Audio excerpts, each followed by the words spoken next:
This is Michael Popok, Legal AF. When Federalist Society right-wing constitutional scholars who would vote Republican and for Donald Trump come out with a 127-page law review article, law journal, academic analysis to apply to Donald Trump the disqualifying provision of the 14th Amendment for participation in an insurrection or rebellion, you're in a load of hurt if you're Donald Trump. And that's just what's happened. Let me make this clear. This isn't left-wing, progressive Democrats, constitutional scholars from the other side of the aisle or the spectrum creating an analysis or scholarship to argue that Donald Trump participated in a rebellion and insurrection related to Jan 6th and clinging to power and the stopping of the peaceful transfer. These are two of the most leading scholars, Federalist Society scholars out there their entire focus is on the 14th Amendment and the disqualifying provision that was implemented around the time of the Civil War to stop people who were part of the Civil War and were part of the rebellion against Lincoln and the Republic to ever serve in office again, including that holding the highest job in the land, the President of the United States. You lose that part of the right-wing judicial constitutional scholars, and you've lost it all. And now we've got two of them, Professor William Baude and Professor Michael Stokes Paulsen, who have joined together in a 126-page law review article to be published in the University of Pennsylvania Law Journal, one of the leading law journals, in which they argue that not only does the 14th Amendment Article 3 apply to the president or former president of the United States, but there is no doubt in their mind under the original interpretation, the originalism interpretation of the U.S. Constitution, Donald Trump is an insurrectionist and a person who participated in rebellion and therefore should never serve office again.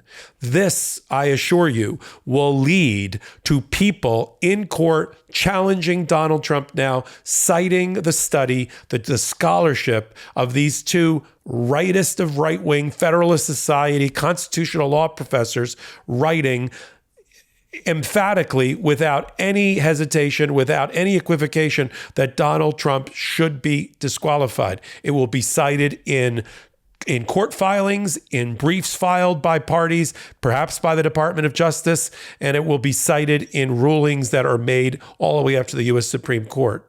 And these are not just two crackpots. These are people who are Yale Law graduates who served. One of them, Michael Stokes Paulsen, was a Justice Roberts law clerk at one point in his career before he became a constitutional scholar. And the right-wing MAGA on the U.S. Supreme Court, they drink from the same water bowl, the same trough as these two constitutional law professors, because they all believe in what's called originalism or original intent. That they believe that if you look close enough and hard enough at the text of the Constitution in the context of what the founding fathers and the framers of the Constitution meant back in 1780s and 1790s about that document, you can then apply it to and use the original intent today in 2023 and beyond. That's called originalism. They don't believe that it's a living, breathing document the way I do. They believe you got to go back and make it really brittle, and you got to only believe what people wearing powdered wigs believed back in the 1780s in Philadelphia. Okay, put that aside for a minute. What I'm trying to tell you is these two constitutional scholars that would normally line up in favor of Donald Trump are arguing the exact opposite. I'm going to read to you the abstract, right? The abstract that's out there, which is kind of the summary of what their analysis is, what their rationale is, and then I'm going to read the last 10, or not the whole thing, but the focus of it, the kernel of it, the nut of it in the last 10 pages. This law review article is called The Sweep and Force of Section 3 by Professor William Baude and Michael Stokes Paulsen.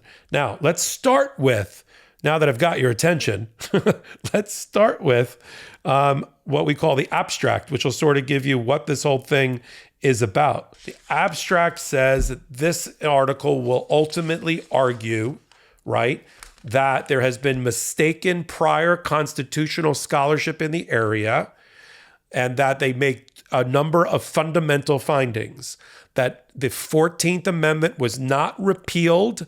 These are arguments that were raised by a guy named Tillman when Morrison Cawthorn and Marjorie Taylor Greene tried to avoid being disqualified from running for office when people challenged them. So it's sort of known as the Tillman argument, and they attack the Tillman argument and say it's hogwash, my term. And instead they say these are the fundamental read that they make with their background experience and powerhouse intellect of what the originalism intent of the Constitution was in this provision. That one, Article 14, the 14th Amendment, Article 3, was not later changed by an act of Congress in which for a very short window, they let former Civil War participants on the wrong side come back to office and reconcile in terms of reconstruction of the United States. That the Amnesty Act, an act of Congress, does not, in the rock, paper, scissor world of constitutional law, defeat the existence of the 14th Amendment. If Congress wanted to do that, they'd have to go through the process of amending the Constitution, and they never did. Second major point in the article is that the provision, the 14th Amendment, Article 3, is in their view self-executing, meaning there doesn't have to be another act of Congress. Congress has already spoken and said if you're an insurrectionist or person who participated in a rebellion and you're running for an elected office, Senate, House, President, you hold those offices, you're out forevermore. Permanent disqualifier. And there's no other act of Congress. There's no other hearing that has to be made. There's no impeachment-like process. All we have to do, according to these two law professors, is go right to federal court or state court and have those judges review 14th Amendment against the actions and find that the person participated, in this case, Donald Trump, in an insurrection or rebellion. And then the last major mind-blowing conclusion is that Donald Trump, in their view, Federalists, right-wing, originalists, right? People that normally would back Donald Trump. In their view, Donald Trump disqualified himself, participated in a rebellion, participated in an insurrection because he attempted to overthrow the 2020 election. That is the paradigm. That is their scholarship. They then spent 126 pages going through each point and refuting any other point. Before I read from this mind blower, that again, I want to remind everyone, is not just idle scholarship. It's not just, how many angels or devils dance on the head of a pin, or, how much fuzz do I have in my navel. This body of work, this scholarship gets used. It'll be cited in briefs filed by people challenging Donald Trump. It'll be quoted back by sympathetic or perhaps not federal judges, maybe all the way up to the U.S. Supreme Court. This is important stuff. As a practicing lawyer for 32 years, I don't want you to just think it's just going to collect dust or it's going to be on the bottom of a birdcage one day. It's not. First of all, it hasn't even been published yet. We've got a copy of it, kind of an early hot off the presses copy of it, but it hasn't yet been published. But it will be cited. The Baud, Paulson, promotion of this analysis, the scholarship on the 14th Amendment is really important. It will outlive them. And it will seep its way into the jurisprudence related to Donald Trump. Now, having done all of that, and then reminding readers, the two professors reminded readers that when you read the Constitution, you give it a natural, sensible reading. All of these other readings of language, parsing and hyper-technical analysis and backflips to try to reverse engineer to get to the point you want to make should be rejected.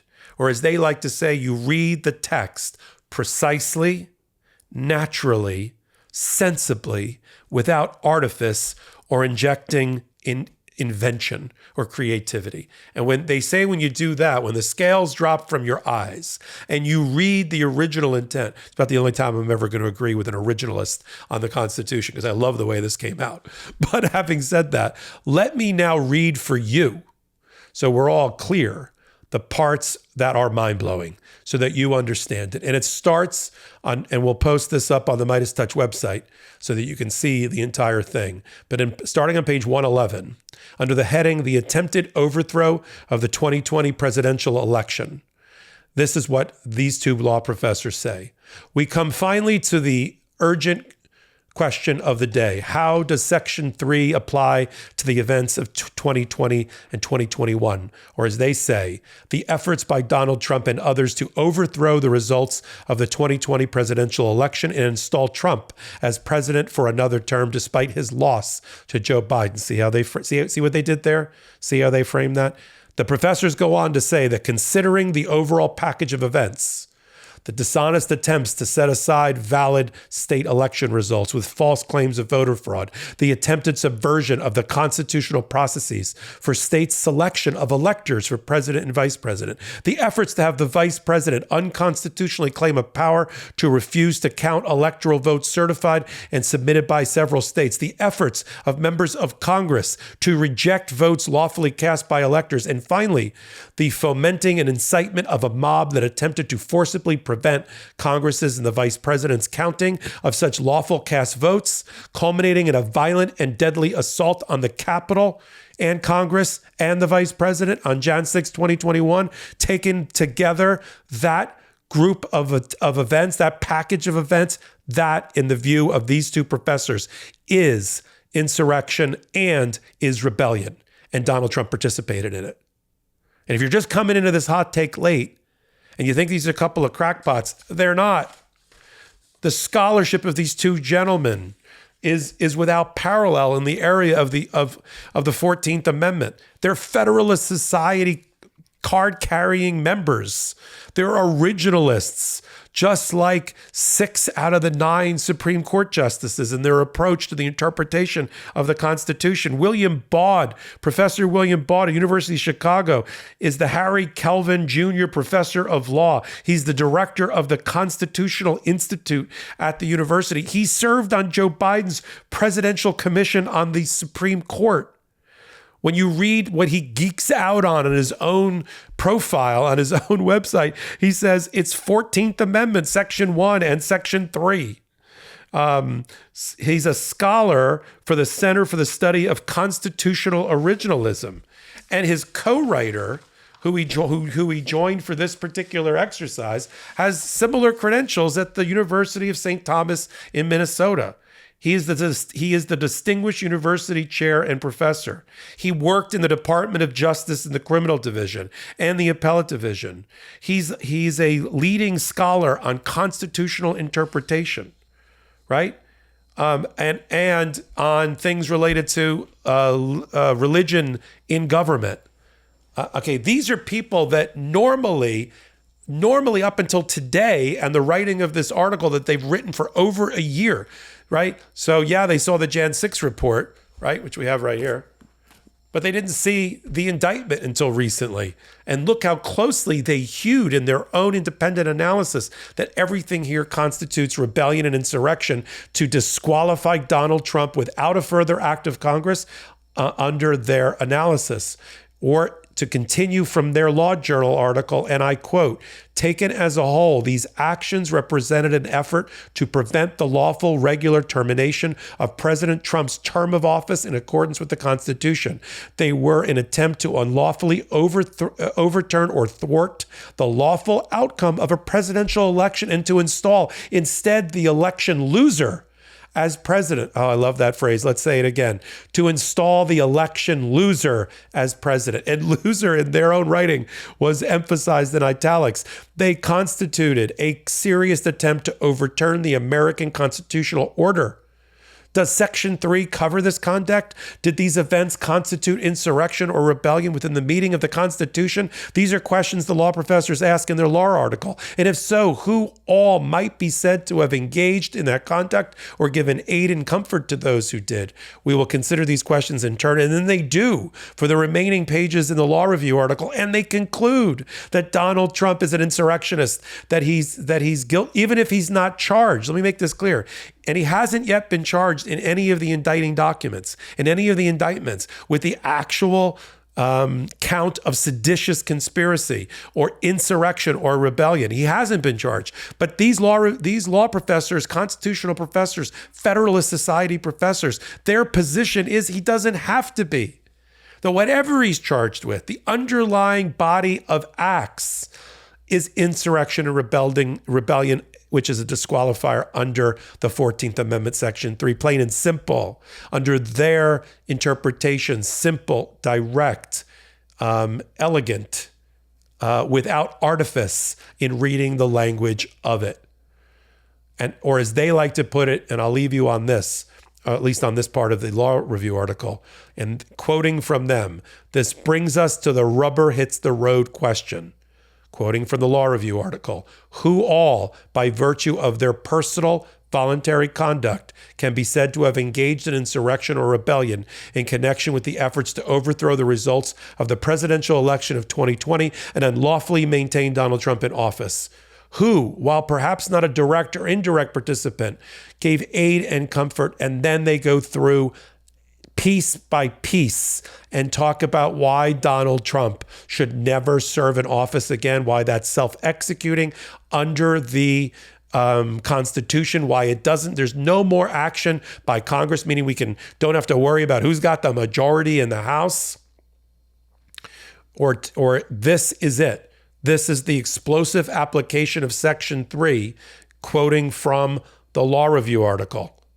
This is their quote to end it. In our view, on the basis of the public record, the law professors write, former President Donald J. Trump is constitutionally disqualified from again being president or holding any other covered office because of his role in the attempted overthrow of the 2020 election.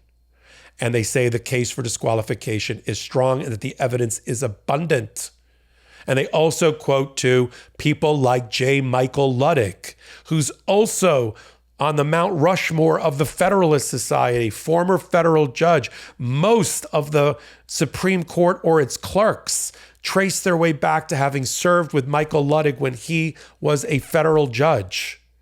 Right? He's a lion of federalism, of the conservative movement. He's a lion of originalism and how you interpret the Constitution. He's the one that Mike Pence went to ask him at the end, can I follow the president's direction and not certify the election for Joe Biden? And he's told, no, you can't do that.